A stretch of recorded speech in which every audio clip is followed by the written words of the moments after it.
Hey guys म चाहिँ अब हाम्रो ट्रेनिङ हुने भनेर भनेको छ हेटौँडामा र म चाहिँ हेटौँडा जाँदैछु र अब हामीले त्यो ट्रेनिङमा के कुराहरू गर्छौँ भनेर चाहिँ म यहाँहरूलाई देखाउन चाहन्छु हैन। अब भिडियो चाहिँ अब कतिको बनाउन सकिन्छ, कस्तो समय अथवा कसरी हुन्छ हेर्दै जाऊँ। जति बनाउँछु त्यो चाहिँ म इन्क्लुड गरेर यहाँ भिडियो बनाइरहेको हुन्छु है। र अब आज चाहिँ हामी 15 गते म काठमाडौँ जाँदैछु अनि त्यसपछि चाहिँ के हुन्छ हेरौँ है त।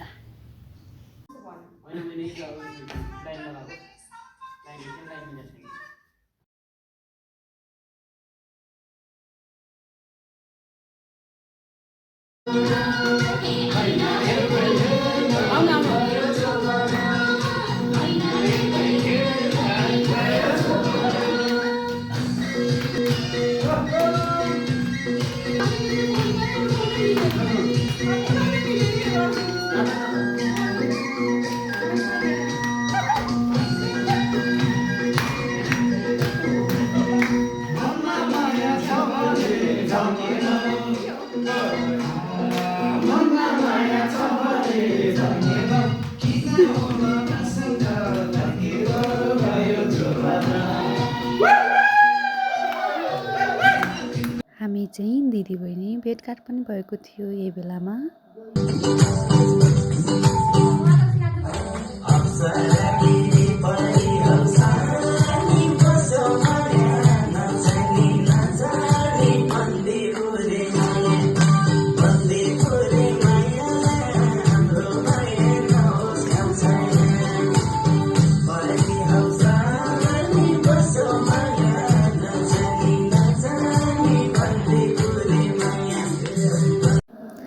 यस तालिममा गएर चाहिँ मैले धेरै कुराहरू सिक्ने मौका पनि पाएँ र नयाँ एक्सपिरियन्स पनि लिन पाएको थिएँ। त्यसमा चाहिँ म हाम्रो स्वास्थ्य निर्देशनालय तथा बागमती प्रदेश स्वास्थ्य तालिम केन्द्र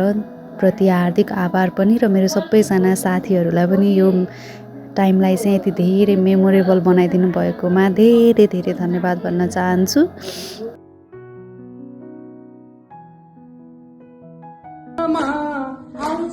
काठमाडौँमा दाजुभाइ मर्दैछन् अरब तातो घाममा। दिदी के हुने हो त्यस्तै चाल रहे के हुन्न स्वदेशमै यति दुःख गरे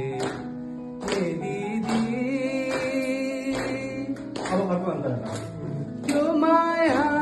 ममता साथी सङ्गिनी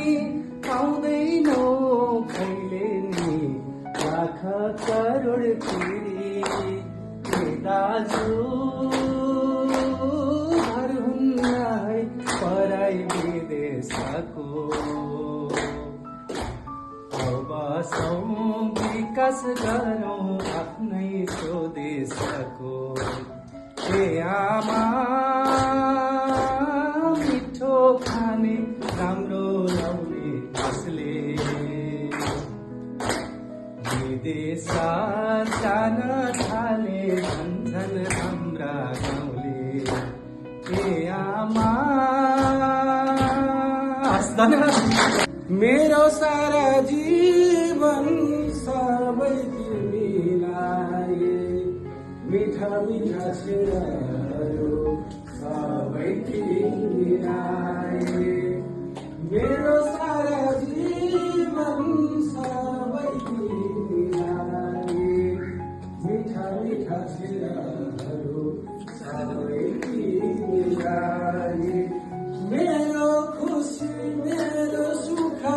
सबै तिमीलाई यति चोखो।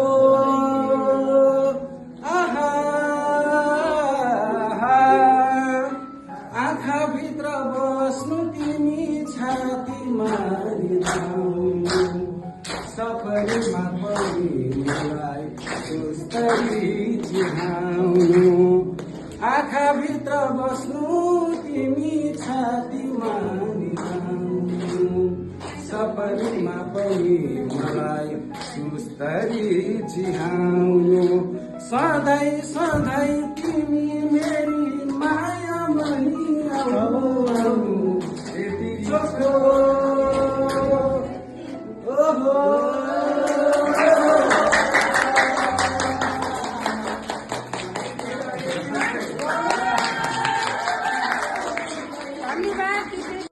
म सधैँ गलत कुरै सकियो राम्रै हुनुहुन्छ 100% कुरै सकियो हजुर सधैँ सही म सधैँ गलत कुरै सकियो राम्रै हुनुहुन्छ 100% कुरै सकियो प्रेमिका भएर प्रेमको अनुभूति नलिएकै कारण बसेको छ मनमा अजम्बरी खत कुरै सकियो बसेको छ मनमा अजम्बरी खत कुरै सकियो अब एउटा छ त्यो मनमा सधैँ बस्न पाएँ भने साथ दिनु है साथ दिनु मैले हात समाएँ भने त्यो मनमा सधैँ बस्न पाएँ भने साथ दिनु मैले हात समाएँ भने अरू कसैको चासो धेरै नलिनु है म छु तिम्रो लागि भन्न आएँ भने हस् धन्यवाद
हे गाइस म चाहिँ पोखरामा छु र आज चाहिँ मेरो सेकेन्ड डेको एक्जाम छ अनि सेकेन्ड डेको एक्जाममा चाहिँ अब हिजो फर्स्ट डेमा त राम्रै गरेँ जस्तो फिल भएको छ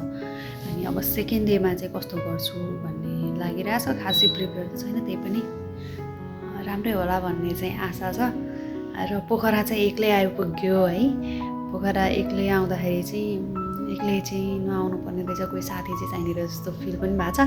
त्यही पनि मैले मेरो आफ्नो तर्फबाट चाहिँ धेरै इन्जोय गरेको छु त्यति नै हो र म एक्जाम दिन जाँदैछु के हुन्छ सायद आजै काठमाडौँ पनि फर्किन्छु होला